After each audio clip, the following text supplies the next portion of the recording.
गांव के बाहर एक बड़ा सा खेत था। उसी खेत के किनारे एक छोटी सी झोपड़ी में रहता था किसान हरिया। हरिया गरीब था, लेकिन उसकी मुस्कान अमीरों से भी बड़ी थी। हर सुबह हरिया अपनी झोपड़ी से निकलता, खेत को देखता और कहता, चल भाई खेत, आज फिर मिलकर मेहनत करते हैं।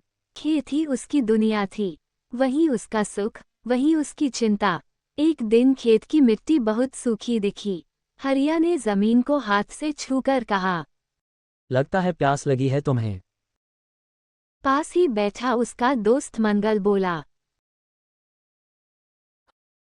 हरिया, पानी कम है, इतनी फसल बोएगा तो नुकसान होगा।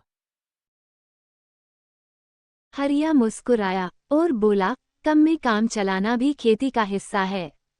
उसने आधा खेत बोया और आधा खाली छोड़ दिया। मंगल हंसते हुए बोला, इतनी जमीन खाली छोड़ देगा, बेवकूफी है। हरिया बोला, नहीं भाई, समझदारी है। कुछ दिन बाद सच में पानी खत्म हो गया। जिन किसानों ने पूरा खेत बोया था, उनकी फसल सूखने लगी। लेकिन हरिया के खेत का आधा हिस्सा हरे रंग से चमक रहा था। मंगल हैरान होकर बोला, अरे ये कैसे हो गया? हरिया ने मिट्टी उठाकर कहा, जब जरूरत से ज्यादा लो तो धरती भी मना कर देती है। दिन बीतते गए। हरिया रोज उसी खेत में बैठकर फसल से बातें करता। अच्छे से बढ़ो, मैं तुम्हारा ध्यान रखूंगा। लोग हंसते थे, फसल से बातें करता है ये।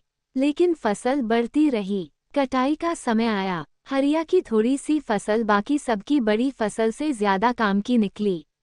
गांव वाले आए और बोले, हमें भी सिखाओ हरिया।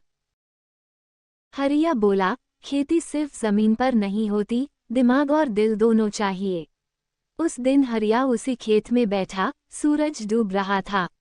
उसने जमीन को प्रणाम किया और कहा, आज भी तूने साथ दिया। सीखा, जो किसान जमीन की कद्र करता है, जमीन उसकी जिंदगी संवार देती है। और हरिया उसी खेत में अपनी मेहनत और समझदारी के साथ सुकून से जीता रहा।